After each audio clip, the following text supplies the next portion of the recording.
Business Today is brought to you by Signia Financial Group. To my people out there working hard to expand your horizons, chasing a flawless dream. Keep your eyes on the prize and we don't look back. It's forward thinking, on to the new stuff. It's time to lay bricks on the foundation of your future. Get set with Signia to be sure the world will be yours. Take you to exceptional, incredible new heights. And get set with Signia. Signia, quality solutions for your financial needs. This is the Business Today for Tuesday, July 29th, 2014. I'm Vic Fernandes.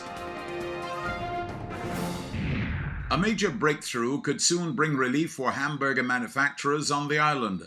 Executive Director of the Barbados Manufacturers Association, Bobby McKay, tells Business Today for almost 2 years now, they've been lobbying for the value-added tax and duties to be applied to ground beef, and it could soon be reality.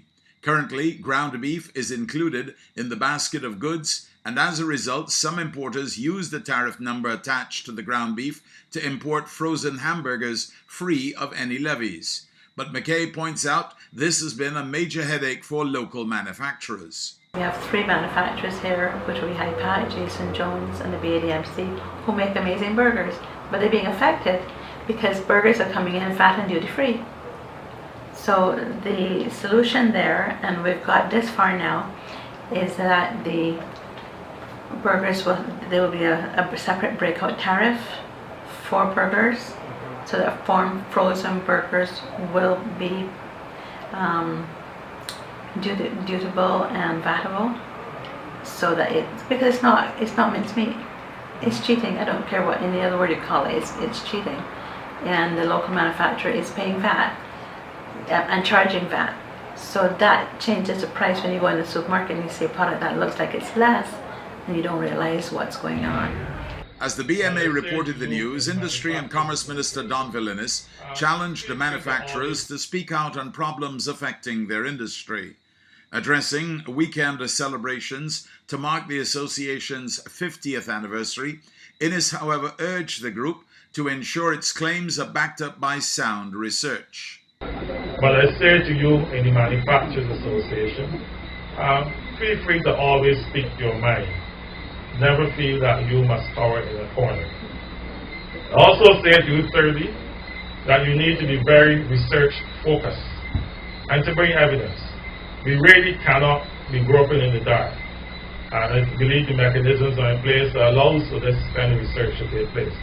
But certainly I am of the view that many of the organizations in Barbados need to ensure that they're very, very research focused in their work. Mixed fortunes for vendors seeking to cash in on the big events of the crop over season. At Soca Royale this weekend, several plying their trade were pleased with their sales, particularly those who satisfied the appetites of the hundreds on hand. The response to the stall was favorable. Compared to last year, it was not as good as last year, but one thing that I can understand, but I saw that I saw patrons more supporting more banks this year than the other beers last year. And also, one reason that I feel that it was not as good as last year was maybe because a lot of patrons brought their own stuff into the arena.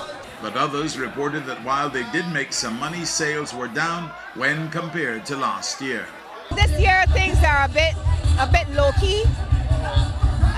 It's like almost that the season hasn't fully got, the population hasn't fully gotten into the spirit of crop over. And even today, the crowd is not as high as it was last year or for previous events. There's been a demand for umbrellas, and we did the Top Gear Festival event, and we realized that there was a demand for chairs.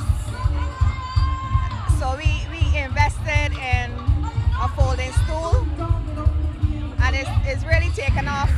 At Junior Kadooment, vendors were not at all happy with their earnings.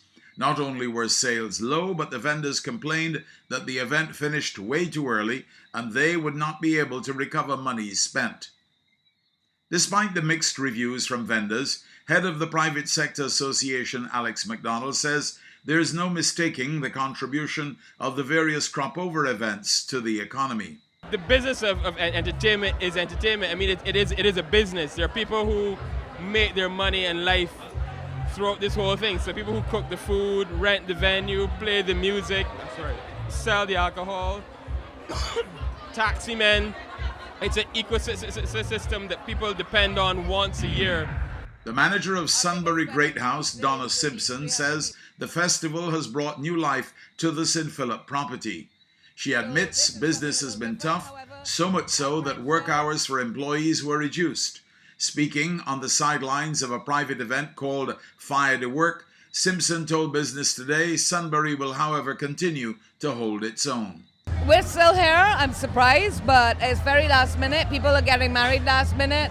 Parties are happening last minute. We had queue in the community last week, which was phenomenal for Sunbury. We had about 3,000 or 4,000 people on property. But our food speaks so many words that people keep coming back, and that's what has us still here. And now for today's financial tip. Always look for ways to improve your business and to make it stand out from the competition. Recognize that you don't know everything and be open to new ideas and new approaches to your business. That's been the Business Today. Join us again on Thursday. Until then, you can get more business and news by logging on to www.barbadostoday.bb, subscribing to our e-paper, and liking us on Facebook. I'm Vic Fernandez. Business Today is brought to you by Signal Financial Group. To my people out there working hard to expand your horizons, chasing a flawless dream. Keep your eyes on the prize and we don't look back. It's forward thinking, on to the new stuff. It's time to lay bricks on the foundation of your future. Get set with Signia to be sure the world will be yours. Take you to exceptional, incredible new heights. And get set with Signia. Signia, quality solutions for your financial needs.